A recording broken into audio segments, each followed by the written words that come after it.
What is up, everyone? Welcome back to another YouTube video. My name is Mike. I am a full-time used book reseller. My primary focus is selling books on Amazon, but I do also sell on eBay. So today's video is going to be another one of my vlog slash how-to, but it's not really how-to, but it kind of sort of is. And today's topic is going to be why choosing a thrift store to go to should not be random. You should have a plan and you should be keeping track. So let's get right on into it.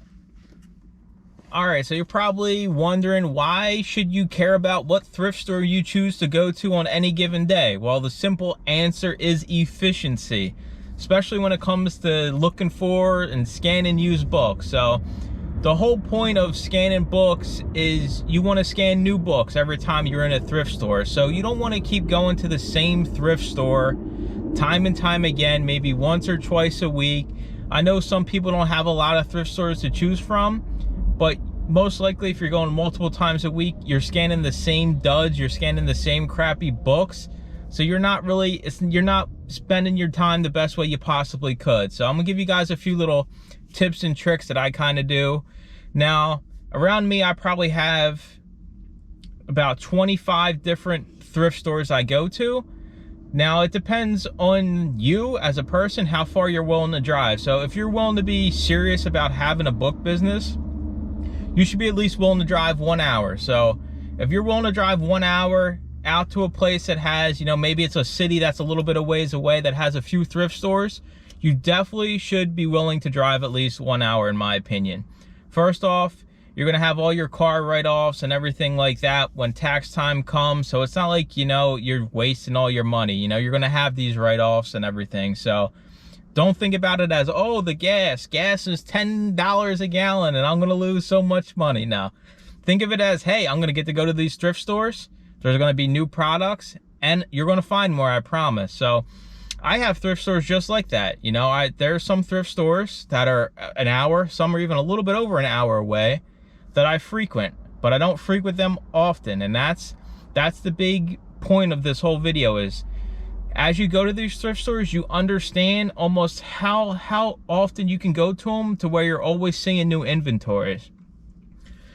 So the hour ones, one of them I go once a month. The one area I go once a month, and then the other area I've cut it back some because the last few times I went, it wasn't great. So I cut that back to about maybe once every month and a half, almost every 2 months. So how do you keep track? In your mind? No, you don't want to keep track of anything in your mind. I know we can say, hey, I just know I was here 2 weeks ago or whatever. Yeah, you should have your receipts because you should be keeping track of everything and writing off your purchases, etc. But you don't want to go into your QuickBooks and pull up where you've been. That's just a headache. So my wife said, hey, why don't you get a little personal calendar and write down where you go when you do? So I just got a little personal calendar here, and it's just a little calendar inside. And every time I go to a store, I'll show you guys some examples I have. I write down where it was and what kind of store it was. So you'll see like GW for Goodwill, Salvation Army is SA, Community Aid is CA. So like, you just go month to month. So you'll see that June, July. So the whole purpose of this is, when the last time you were there. You have it right in your car. You can write it down as you go, etc. So it makes your life a lot easier. You're not going to the same thrift stores. I don't have any thrift stores that I go to more than once every 2 weeks. I feel like maybe if I'm in the area and I got absolutely nothing to do, I'll run in and check. But for the most part, unless it's like a bins, a lot of people go to the bins where they literally put out new bins of books every day, like the Goodwill outlets. That's a different story. But we're talking about your normal run-of-the-mill Salvation Army, Goodwill, Savers, all those kind of thrift stores. Especially now because a lot of these stores are understaffed, so it's taking them longer to get new inventory out to the floor. So having a few, at least 10 to 15 thrift stores is perfect because you can always have a constant rotation of where you're going. Now, I mean, some people live in areas where they have 100 thrift stores. You can go to thrift stores every day if you want. But in my opinion, I'm a full-time bookseller and I'm not out thrifting 5 days a week. Maybe it's usually between 3, probably between 2 and 4, depending on how far I'm going and how many stores I hit during those days. But 5 days, you need to have a whole lot of thrift stores.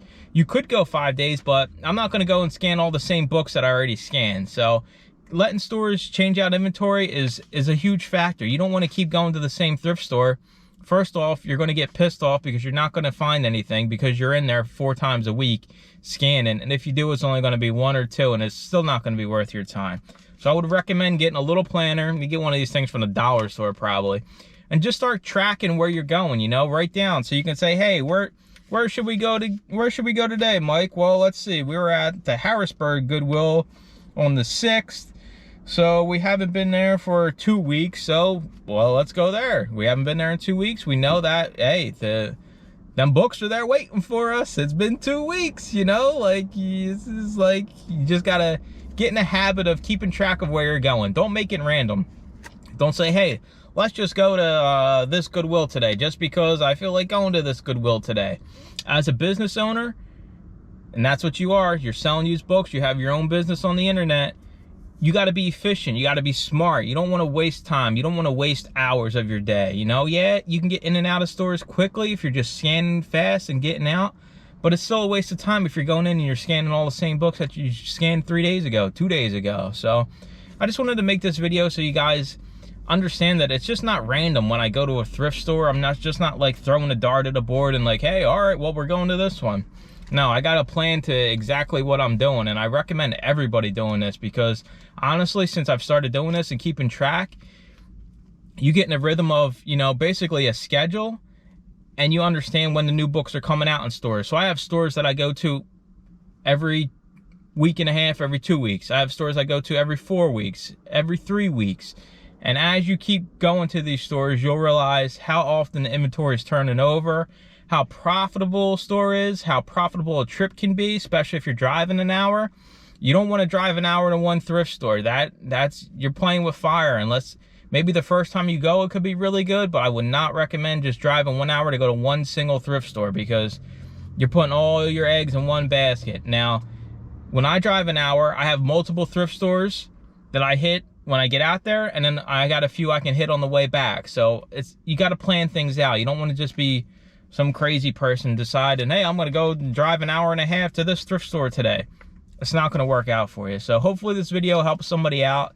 Hopefully somebody will start keeping track of where they're going. And I promise you, you'll see bigger profits once you get a hang of going to these thrift stores and seeing exactly how profitable they are and how often they turn their inventory over. So make sure you guys comment, like, and subscribe. And as always, stay tuned for more book thrifting videos. Bye-bye.